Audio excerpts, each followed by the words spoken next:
Ustam araç teslim galiba. Evet, aracımız bitti. Güzel bir şekilde yaptık aracı.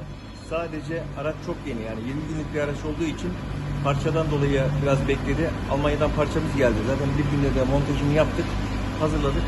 Şimdi müşterimize teslim için yola. Elinize sağlık.